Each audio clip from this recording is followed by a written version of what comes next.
Hello बच्चों, हमने last class में स्टडी किया था ग्रसनी और ग्रसिका के बारे में। तो यानी भोजन मुख से होकर मुख गुहा में, मुख गुहा से वो ग्रसनी में, और ग्रसनी में ओरोफेरिंग्स के बाद में वो लैरिंगोफेरिंग्स से होता हुआ कहाँ आया? ग्रसिका में आया। ग्रसिका की हमने डिटेल से बात की, उसके एनाटॉमी को भी हमने स्टडी किया था, औतिकी को।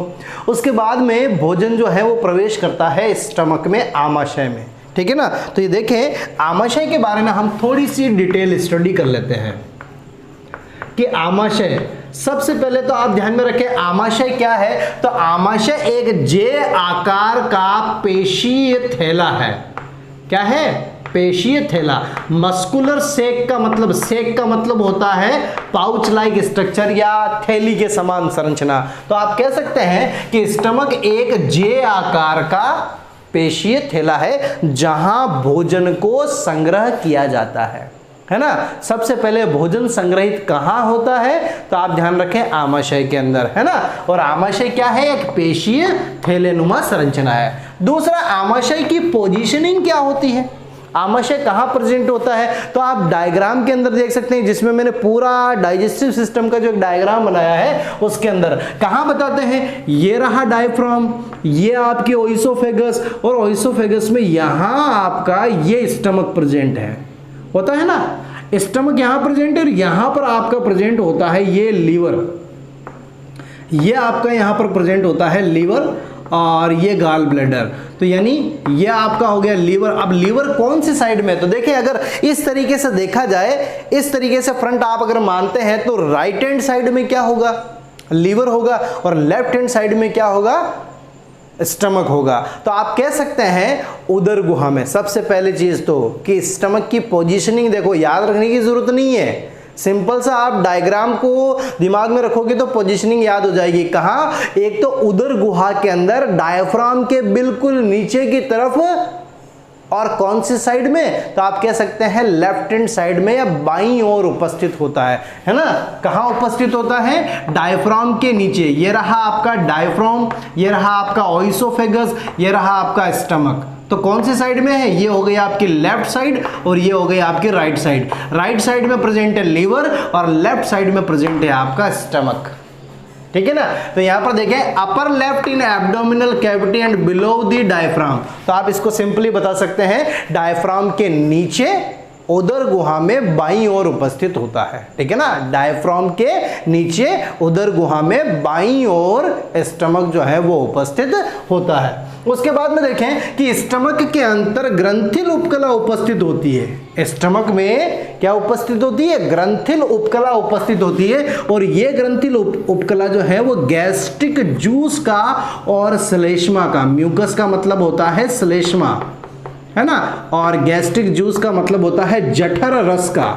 तो आमाशय की उपकला कैसी है? ग्लैंडुलर, ग्लैंड का मतलब ग्रंथियां, तो ग्लैंडुलर एपिथेलियम की बनी हुई है, और इससे क्या सीक्रेट होता है? जठर रस और श्लेष्मा का सीक्रेशन होता है। अब अपन बात कर लेते हैं थोड़ी सी इसकी मॉर्फोलॉजी के बारे में, है ना, कि इसमें कौन कौन से पार्ट होते हैं वगैरह। तो देखें कि आप स्टमक को 4 पार्ट में डिवाइड कर सकते हैं, या इसमें 4 पार्ट बता सकते हैं। आपकी किताब में 3 ही पार्ट दिए हुए हैं, मैं एनसीईआरटी के अकॉर्डिंग बता रहा हूँ, ठीक है ना। तो आप 3 की जगह 4 बता देंगे तो आपके नंबर कटने वाले नहीं है, लेकिन आपको ये कंपटीशन एग्जाम में हेल्प करेगा, ठीक है। तो स्टमक डिवाइडेड इनटू 4 पार्ट। कितने पार्ट हैं यहाँ पर? 4 पार्ट्स आपको ध्यान में रखने। और वो 4 पार्ट कौन कौन से हैं? देखें, एक है कार्डियक, दूसरा है फंडस, तीसरा है बॉडी, और चौथा है पाइलोरिक। कितने भाग हो गए? कार्डियक भाग, फंडस भाग, बॉडी यानी काय, और पाइलोरिक भाग। कार्डियक को हम हिंदी में कहते हैं जठरागम, ठीक है ना, क्या कहते हैं, जठरागम। फंडस को हम फंडस ही कहते हैं, और बॉडी को हम कहते हैं काय, और जो आपका अंतिम पाइलोरिक है इसे हम कहते हैं जठर निर्गम। क्या कहते हैं, जठर निर्गम। तो कितने भाग हो गए, जठरागम, फंडस, काय और जठर निर्गम। अब देखें इनके बारे में भी आपको अगर थ्योरी लिखनी है तो आप थ्योरी को कैसे, यहाँ पर कोई याद रखने की, कोई रटने की जरूरत नहीं है, सीधा सीधा आप डायग्राम देखते जाओ, समझते जाओ, यही आपको थ्योरी लिखनी है, ठीक है ना। देखें कि भोजन ग्रसिका के माध्यम से कहां आता है, आमाशय के जिस भाग में आता है, भोजन ग्रसिका के माध्यम से आमाशय के जिस भाग में प्रवेश करता है उस भाग को आप कहते हैं जठरागम। आगम यानी आ रहा है ना, तो ध्यान में रखना है कि कार्डियक भाग वो है जहां भोजन का प्रवेश होता है स्टमक के अंदर, थोड़ा सा सकरा पोर्शन होता है, ठीक है ना, थोड़ा सा सकरा भाग होता है। और ग्रसिका और आमाशय है ना, ग्रसिका और आमाशय के कार्डियक भाग के बीच में एक अवरोधनी पाई जाती है, जिस अवरोधनी को हम कहते हैं यहाँ पर जठरागम अवरोधनी, या आप इसको कह सकते हैं कार्डियक स्फिंक्टर। इसी कार्डियक स्फिंक्टर का दूसरा नाम है गैस्ट्रोओइसोफेजियल। गैस्ट्रो, ध्यान में रखें, गैस्ट्रो वर्ड किसके लिए, गैस्ट्रो वर्ड हमेशा स्टमक के लिए यूज होता है। तो कहीं पर भी गैस्ट्रो वर्ड आ जाए तो आप ध्यान में रख लेना कि वहां पर बात किसकी की जा रही है, स्टमक की जा रही है। तो पहली बात कर रहे हैं कार्डियक की, कार्डियक वो भाग है जहां ग्रसिका आकर खुलती है, या भोजन को सबसे पहले आमाशय में जहां स्थानांतरित किया जाता है वो कार्डियक भाग। इस कार्डियक भाग और ग्रसिका के बीच में या इस द्वार पर आप कह सकते हैं एक स्फिंक्टर या एक अवरोधनी या एक वाल्व प्रेजेंट होता है, जिसे आप कहते हैं जठरागम अवरोधनी, कार्डियक स्फिंक्टर या गैस्ट्रोओइसोफेजियल स्फिंक्टर आप इसको कह सकते हैं, ठीक है। क्या करता है ये, तो मैंने आपको क्या, बॉडी में जितने भी स्फिंक्टर, जितने वाल्व हैं वो सारे के सारे क्या काम करते हैं, रिवर्स फ्लो को रोकते हैं। चाहे आप सर्कुलेटरी सिस्टम में भी वाल्व पढ़ोगे तो वहां पर भी वो सारे वाल्व क्या करेंगे, रिवर्स फ्लो ऑफ ब्लड को क्या करते हैं, रोकते हैं। तो यानी ये भोजन को विपरीत दिशा में जाने से रोकते हैं। आमाशय में भोजन आ गया वो पुनः ओइसोफेगस में प्रवेश नहीं करेगा, ग्रसिका में वापस नहीं जाएगा, है ना। तो ध्यान में रखें कार्डियक स्फिंक्टर या गैस्ट्रोओइसोफेजियल स्फिंक्टर का ये काम। उसके बाद में देखो कि यहां पर नेक्स्ट आ जाता है कि इसका आगे का जो चौड़ा या ब्रॉड पोर्शन होता है स्टमक का, उसको हम कहते हैं फंडस। क्या कहते हैं, फंडस। और फंडस पूरे स्टमक का लगभग 80% भाग का निर्माण करता है। फंडस पूरे स्टमक का लगभग 80% भाग का निर्माण करता है, जहां पर पाचन जैसी प्रक्रियाएं संपन्न होती हैं। तो ये ध्यान में रखें। उसके बाद में बॉडी, इसी का ही मेन पोर्शन जो नीचे का पोर्शन होता है, जो पाइलोरिक के जस्ट ऊपर का पोर्शन, जिसको आप कह सकते हैं यहाँ पर बॉडी या काय, यहाँ पर भी पाचन से संबंधित प्रक्रियाएं, एंजाइमेटिक रिएक्शंस होती हैं। और अंततः आप बात करेंगे पाइलोरिक। पाइलोरिक कार्डियक के समान ही सकरा भाग है। कार्डियक वो भाग जहां ओइसोफेगस खुलता है, और पाइलोरिक वो भाग है जहां ड्यूडेनम से कनेक्शन होता है, या फिर आप कह सकते हैं आमाशय का वह भाग जो ग्रहणी में खुलता है, उस भाग को आप क्या कहते हैं, पाइलोरिक भाग कहते हैं। थोड़ा सा सकरा होता है। और ग्रहणी, ड्यूडेनम यानी ग्रहणी हो गई, ग्रहणी और पाइलोरिक भाग के बीच में भी यहाँ पर आपको एक स्फिंक्टर या एक वाल्व देखने को मिलेगा। इस वाल्व को हम कहते हैं पाइलोरिक स्फिंक्टर।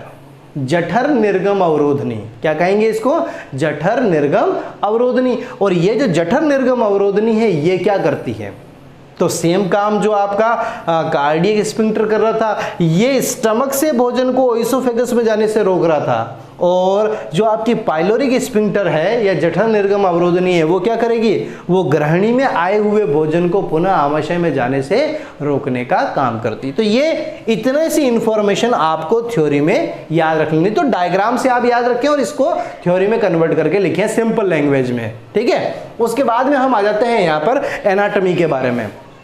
तो तो स्टमक की जब हम एनाटॉमी देखते हैं तो मैंने आपको पहले बताया कि पूरी की पूरी एलिमेंट्री कैनाल की एनाटॉमी जब देखोगे तो उसमें आपको 4 लेयर मिलेंगी। कौन कौन सी? सीरोसा, मस्कुलरिस, सब म्यूकोसा और म्यूकोसा। और इन्हीं 4 लेयर की बात आपने ग्रसिका के अंदर भी की थी। लेकिन ग्रसिका में कुछ परिवर्तन थे। क्या परिवर्तन थे? देखें, ग्रसिका में हमने बताया था सिरोसा को वहां पर सिरोसा ना कहकर हम क्या कहते हैं? Visceral peritoneum. तो सिरोसा के स्थान पर विसरल पेरिटोनियम कहां पाई जाती है? ग्रसिका के अंदर। दूसरा हमने बात की थी जो मस्कुलरिस लेयर है, जो पेशीय स्तर है, उस पेशीय स्तर में केवल 2 तरह की पेशियां पाई जाती है। बाहर की तरफ लॉन्गिट्यूडनल और अंदर की तरफ सर्कुलर मसल्स होती है ना। यहां पर हम बात करेंगे, देखिए wall of stomach have 4 layer, यानी वही 4 परतें हैं आपके पास में, सिरोसा, मस्कुलरिस, सब म्यूकोसा, म्यूकोसा। आउटर मोस्ट जो स्टमक की बाह्य एपिथीलिया है, जो बाह्य उपकला है, उस बाह्य उपकला को क्या कहेंगे? सिरोसा कहेंगे। ठीक है। दूसरा रहता है जो स्टमक का पेशी स्तर है, इस पेशी स्तर में यहां पर 3 तरह की मसल्स होती है। अब ध्यान में रखना, ग्रसिका के अंदर केवल 2 ही तरह की मसल्स थी, स्टमक में आपको कितने तरह की? 3 तरह की मसल्स देखने को मिलेगी। कौन कौन सी? तो देखिए, आउटर मोस्ट सबसे बाहर की ओर मिलेगी आपको अनुप्रस्थ प्रकार।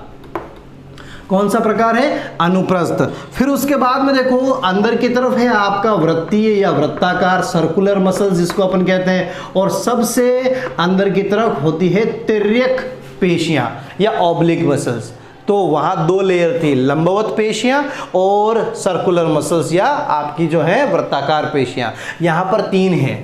बाहर की तरफ अनुप्रस्थ होगी, मध्य में वृत्ताकार होगी और सबसे भीतर की ओर आपको तिर्यक पेशियां यहां पर देखने को मिलती है। तो मस्कुलरिस लेयर में थोड़ा सा चेंज आया, ध्यान में रखें। उसके बाद में सब म्यूकोसा के अंदर कोई चेंजेस नहीं, सब म्यूकोसा आपकी कॉमन सी है। ठीक है ना। उसके बाद में एट लास्ट आ जाता है आपका म्यूकोसा। म्यूकोसा सबसे अंदर वाली परत है ना। तो इनर मोस्ट लेयर सबसे आंतरिक परत हो गई, और किसकी बनी हुई है? तो कॉल्यूमिनल एपिथेलियम, आप कह सकते हैं स्तंभाकार उपकला की बनी होती है। म्यूकोसा किस उपकला की बनी होती है? स्तंभाकार उपकला। और ये जो उपकला है, ये उपकला अंतर्वलन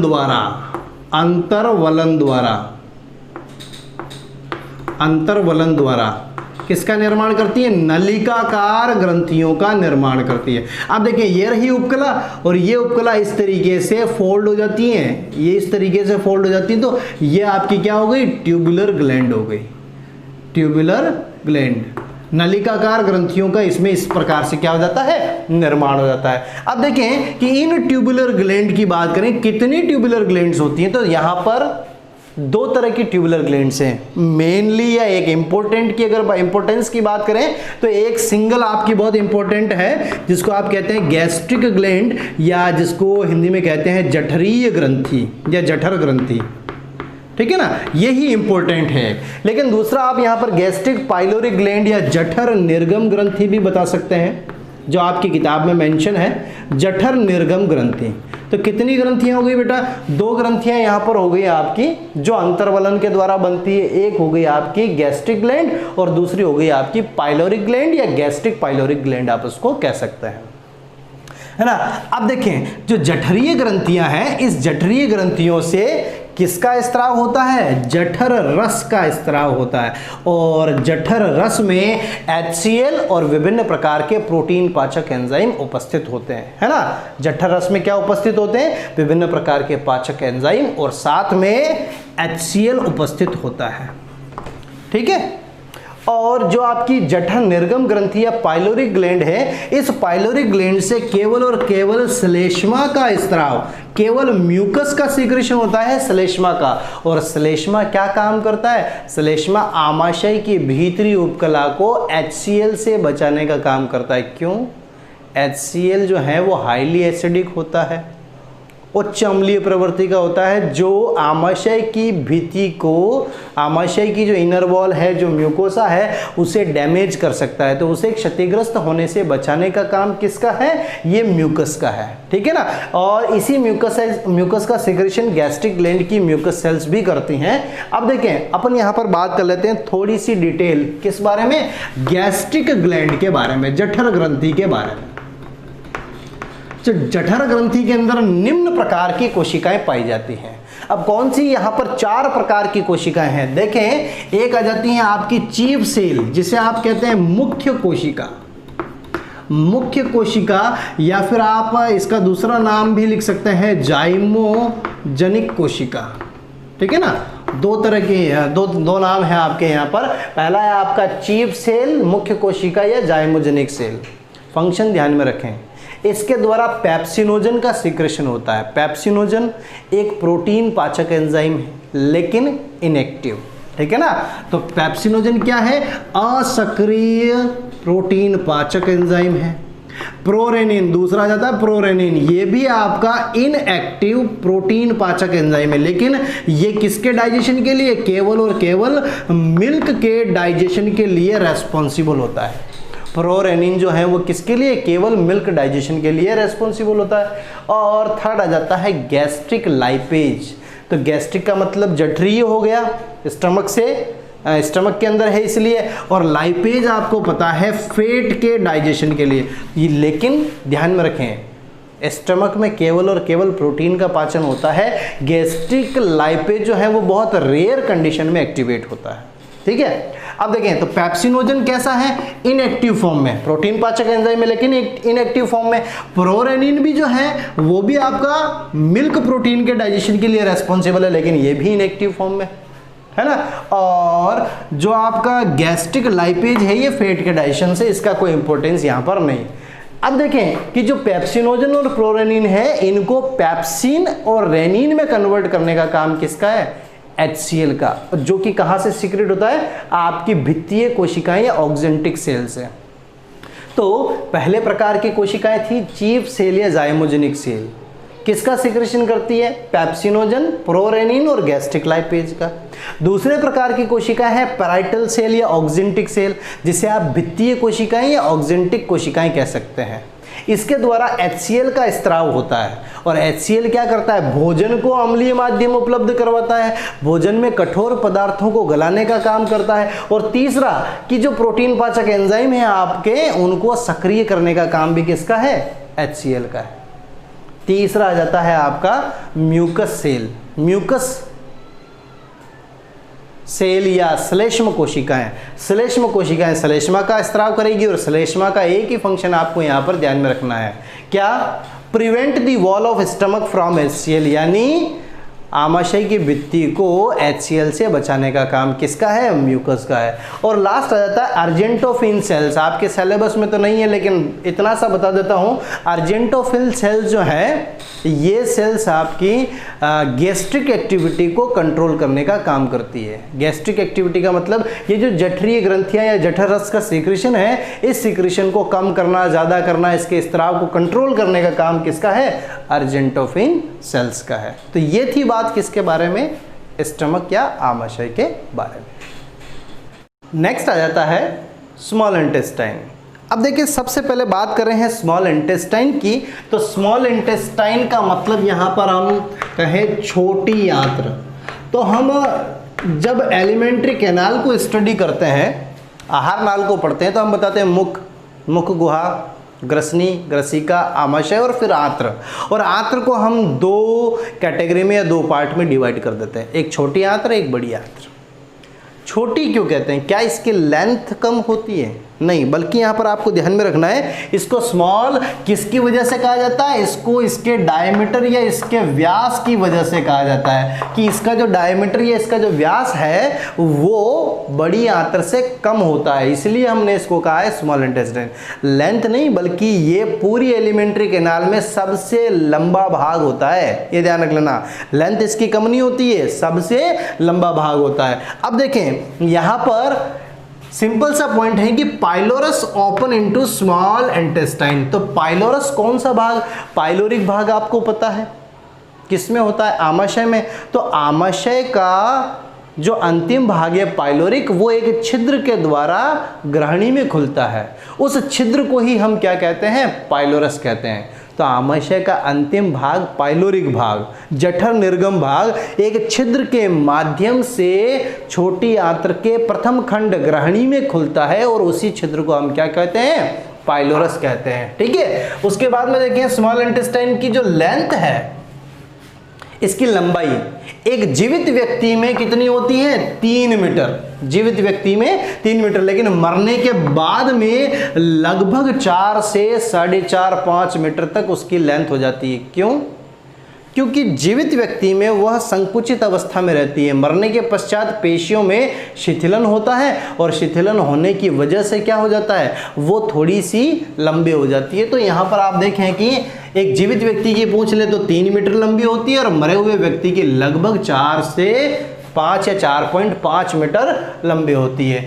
और पाचन तंत्र में, आहार नाल में छोटी आंत्र वह भाग है जहां सबसे ज्यादा पाचन और सबसे ज्यादा अवशोषण की प्रक्रिया होती है। तो मैक्सिमम डाइजेशन एंड एब्जॉर्प्शन। अब आपको बहुत अच्छी तरीके से पता है कि इसको हम 3 भागों में क्या कर सकते हैं? विभक्त कर सकते हैं। सबसे आगे का प्रथम जो भाग होता है जिसको आप कहते हैं ड्यूडेनम। ड्यूडेनम लगभग 25 सेंटीमीटर लंबा भाग है। यह यू आकार का या सी आकार का? अब देखिए आपकी बुक में यानी आरबीएससी में दिया हुआ है यू शेप, लेकिन एनसीईआरटी में इसे मेंशन कर रखा है सी शेप्ड स्ट्रक्चर। तो आपको ये पॉइंट ध्यान में रखना है ना, कि नीट के पॉइंट ऑफ व्यू से अगर आप देखते हैं तो आपको ये ध्यान रखना है कि ये सी आकार की एक 25 सेंटीमीटर लंबी नलिका रूपी संरचना है ड्यूडेनम, है ना। और भोजन के ड्यूडेनम में आने को कंट्रोल कौन करता है? तो आपको स्फिंक्टर पता है। पाइलोरिक एंड पर कौन सा स्फिंक्टर होता है? पाइलोरिक स्फिंक्टर प्रेजेंट होता है। तो जठर निर्गम अवरोधनी पाई जाती है जो भोजन के आमाशय से ड्यूडेनम यानी ग्रहणी में आने को नियंत्रित करती है। ग्रहणी से पुनः भोजन आमाशय में न जाए, इसको कंट्रोल करने का काम किसका होता है? जठर निर्गम अवरोधनी या पाइलोरिक स्फिंक्टर का होता है। उसके बाद में देखें यहाँ पर एक छोटा सा पॉइंट और दिया हुआ है जिसको मैंने डायग्राम से समझाया है। ध्यान से देखें, ये जो आपको स्ट्रक्चर दिख रहा है सी शेप या यू शेप, जो भी आप इसको कह सकते हो, ये है आपका ड्यूडेनम। ठीक है ना, ग्रहणी हो गई ना ग्रहणी। अब इस ग्रहणी में देखो ऊपर की तरफ क्या होता है? यहाँ पर होता है यकृत और यहाँ होता है अग्नाशय। अग्नाशय से जो नलिका आती है वो अग्नाशयी वाहिनी हो गई, और जो यकृत से आती है उसे हम कहते हैं सामान्य पित्त वाहिनी। क्या कहते हैं? सामान्य पित्त वाहिनी। तो अब देखें, सामान्य पित्त वाहिनी और अग्नाशयी वाहिनी दोनों मिलकर किसका निर्माण करती हैं? एक अग्नाशयी पित्त वाहिनी का निर्माण करती है, जिसको आप यहाँ पर कहते हैं hepato pancreatic duct. Hepato word किसके लिए? लीवर के लिए। पैनक्रियाज वर्ड इसके लिए, आपके पैनक्रियाटिक वर्ड पैनक्रियाज के लिए। तो देखो दोनों का मिलाकर, इसके लिए तो कहा है हिपेटो, इसके लिए कहा है पैनक्रियाट। तो ये वाला जो भाग है ना, इसको क्या बोलोगे? इसको बोलोगे आप हिपेटो पैनक्रियाटिक डक्ट। ये हिपेटो पैनक्रियाटिक डक्ट इस ड्यूडेनम के अंदर, इस ग्रहणी में, इस संरचना के द्वारा खुल रही है। ये एक फुला हुआ सा पोर्शन दिख रहा है ना, अब फुला हुआ भाग आता है उसको आप क्या कहते हो? एम्पुला। तो एम्पुला ऑफ बॉयडन ऊपर से लीवर से आ रही है, आपकी यकृत से आ रही है कॉमन बाइल डक्ट, अग्नाशय से आ रही है पैनक्रियाटिक डक्ट। दोनों ने आपस में मिलकर बनाया हेपेटो पैनक्रियाटिक डक्ट। और ये हेपेटो पैनक्रियाटिक डक्ट ग्रहणी में एक फूले हुए पोर्शन से खुल रही है जिसको बोलते हैं एम्पुला ऑफ बॉयडन। और इस एम्पुला ऑफ बॉयडन के ऊपर एक स्फिंक्टर यानी एक अवरोधनी उपस्थित होती है, और इस अवरोधनी को बोलते हैं स्फिंक्टर ऑफ ओडाई। क्या बोलते हैं? Sphincter of Oddi. तो ये जो मैंने स्टेटमेंट था आपका, ये डायग्राम से समझा दिया ताकि आप कंफ्यूज ना हो। उसके बाद में सेकंड पोर्शन आ जाता है जैजुनम, और जैजुनम लगभग 1 मीटर लंबी नलिका रूपी संरचना है। कितनी है? 1 मीटर लंबी नलिका रूपी संरचना है।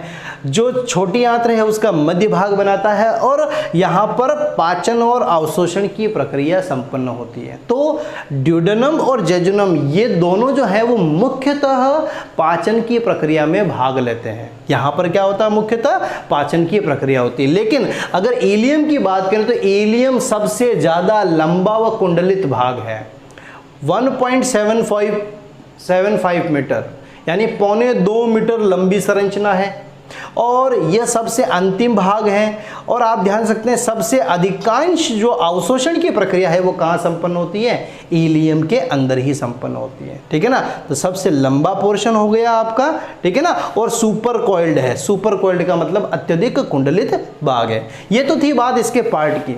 अब अपन बात कर लेते हैं इसके एनाटॉमी की। एनाटॉमी की अगर बात करें तो देखें, एनाटॉमी में आपको वही 4 स्तर देखने को मिलेंगे: सीरोसा, मस्कुलरिस, सब म्यूकोसा, म्यूकोसा। जो अब तक आप पढ़ते आ रहे हो, ग्रसिका की एनाटॉमी में भी आपने पढ़ा, स्टमक की एनाटॉमी में भी आपने पढ़ा, वही 4 स्तर हैं बाहर से अंदर की तरफ: सीरोसा, मस्कुलरिस, सब म्यूकोसा और mucosa. Serosa outer most epithelium, सबसे बाहर की उपकला है। मस्कुलरिस में यहाँ पर आपको लॉन्गिट्यूडनल मसल यानी लंबवत या अनुदैर्ध्य पेशियाँ आपको देखने को मिलेगी। तीसरा स्तर आ जाता है आपका सब म्यूकोसा और जो चौथा स्तर है आपका सबसे भीतरी स्तर, जिसे हम क्या कहते हैं? म्यूकोसा। अब यहाँ पर म्यूकोसा से संबंधित कुछ विशिष्ट बातें हैं जो आपको ध्यान में रखनी है। हर एक ऑर्गन के अंदर किसी एक लेयर में कुछ विशिष्ट बातें आती है। यहाँ पर आपको म्यूकोसा और सब म्यूकोसा से रिलेटेड पॉइंट्स ध्यान में रखने हैं। अब ये पॉइंट्स क्या हैं? इन पॉइंट्स को मैंने मेंशन भी कर लिया है। देखें, सबसे पहले तो आ जाता है कि म्यूकोसा व सब म्यूकोसा के अंदर लगभग 8 मिलीमीटर लंबे वलन। आप इन पॉइंट्स को हिंदी में लिख सकते हैं, मैं हिंदी में आपको समझा रहा हूँ, ठीक है ना? तो इंग्लिश से घबराना नहीं, इंग्लिश से कंफ्यूज भी नहीं होना, ठीक है ना? कोई पॉइंट आपको नहीं समझ में आया ऐसा होगा नहीं, मैं सारी चीज़ें हिंदी में बता रहा हूँ आपको, ठीक है? तो पहले हम डायग्राम की बात करें तो डायग्राम में ये रहा सीरोसा, मस्कुलरिस, सब म्यूकोसा और म्यूकोसा। आप देखें जो आपकी म्यूकोसा परत है, इस म्यूकोसा के अंदर ये सबसे भीतरी उपकला में आपको रुधिर वाहिनियाँ देखने को मिलेंगी। तो ये आपकी रुधिर वाहिनियाँ, ये आपको एक अंगुलीनुमा जो प्रवर्त दिख रहे हैं, इन अंगुलीनुमा प्रवर्त को यहाँ पर अपन बोलते हैं अंकुर, है ना, या विलाई कहेंगे। और इन विलाई के ऊपर फर्दर जो आपको बाल जैसी संरचनाएं दिख रही है, हेयर लाइक स्ट्रक्चर, जिनको आप माइक्रोविलाई या सूक्ष्मांकुर कहते हैं। अब अपन बात कर लेते हैं इनसे संबंधित कुछ थ्योरेटिकल पॉइंट्स की।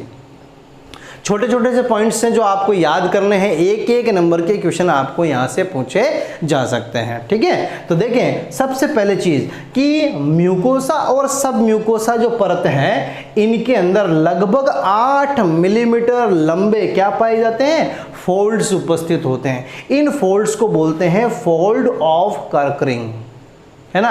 कर्करिंग के वलन के नाम से जाना जाता है। क्या कहते हैं इनको? इनको हम कहते हैं कर्करिंग के वलन। तो आंत्र की म्यूकोसा और सब म्यूकोसा के अंदर कितने? लगभग 8 मिलीमीटर लंबे जो वलन या फोल्ड्स उपस्थित होते हैं, इन्हें हम कहते हैं फोल्ड ऑफ कर्करिंग या कर्करिंग के वलन। अब देखें कि इन वलन के अंदर की तरफ, या कह सकते हैं कि ल्यूमेन जो कैविटी है उसकी तरफ 1 मिलीमीटर लंबे फिंगर लाइक प्रोजेक्शन प्रेजेंट होते हैं म्यूकोसा परत पर।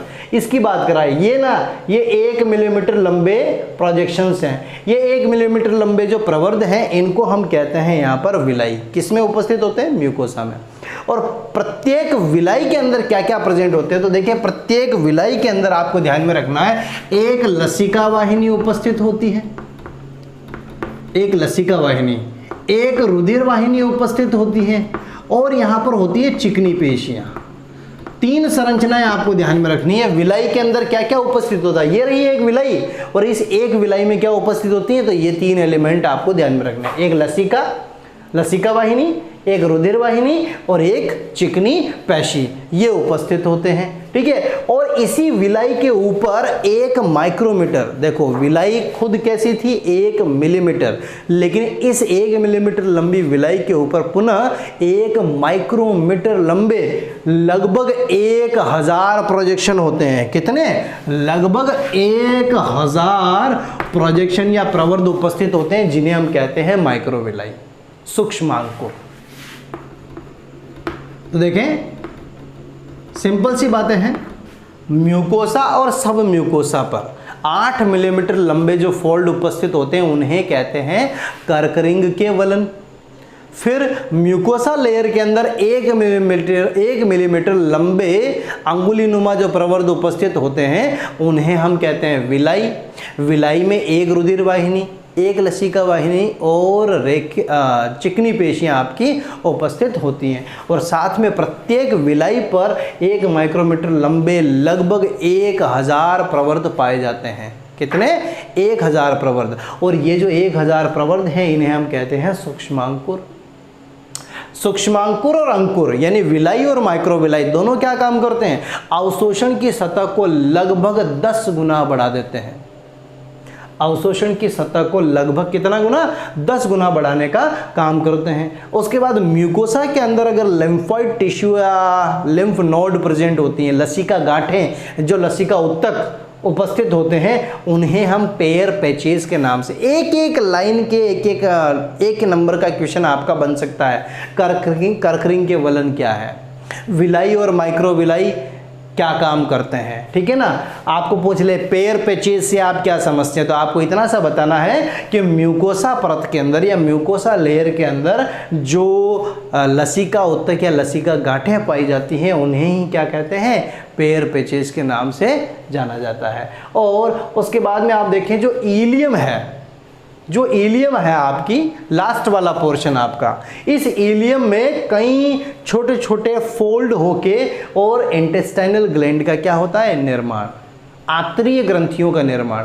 तो इलियम में वलन के द्वारा आंतरीय ग्रंथियों का निर्माण होता है, और ये जो आंतरीय ग्रंथियां हैं, इन आंतरीय ग्रंथियों में 3 प्रकार की कोशिकाएं आपको देखने को मिलेगी। इन आंतरीय ग्रंथियों को क्या कहते हैं? तो क्रिप्ट्स ऑफ लिबर कोन के नाम से जाना जाता है। क्या कहते हैं? क्रिप्ट्स ऑफ लिबर कोन कहते हैं। और क्रिप्ट्स ऑफ लिबर कोन में 3 प्रकार की कोशिकाएं हैं, गॉबलेट सेल, इंटेस्टाइनल सेल और Paneth cell. Goblet cell mucus का सिक्रेशन करती है, इंटेस्टाइनल सेल डाइजेस्टिव एंजाइम का सिक्रेशन करती है, और पेनिस सेल जो है वो आपकी लाइसोजाइम का सिक्रेशन करती है। म्यूकस का क्या काम है आपको अच्छी तरीके से पता है, अंदर से चिकना बनाए रखना, स्मूथ बनाए रखना। डाइजेस्टिव एंजाइम डाइजेशन की प्रोसेस में मैकेनिज्म में भाग लेंगे, और जो लाइसोजाइम है वो बैक्टीरिया की सेल वॉल को डिस्ट्रॉय करते हैं, यानी जीवाणु रहित वातावरण बनाने के लिए रेस्पॉन्सिबल कौन सी है? Paneth cell. तो ये इतने से पॉइंट आपको, फोल्ड ऑफ कर्कलिंग हो गया, विलाई माइक्रोविलाई हो गया, पेयर पैचेज हो गया, और क्रिप्ट्स ऑफ लिबर कोन, ये 4 बिंदु यहाँ पर बहुत इंपॉर्टेंट है जो आपको ध्यान में रखने हैं। ये थी बात आपकी किसके बारे में? आज हमने बात की स्टमक और स्मॉल इंटेस्टाइन के बारे में। नेक्स्ट लेक्चर में हम बात करेंगे यहाँ पर लार्ज इंटेस्टाइन, रेक्टम वगैरह इन सब के बारे में।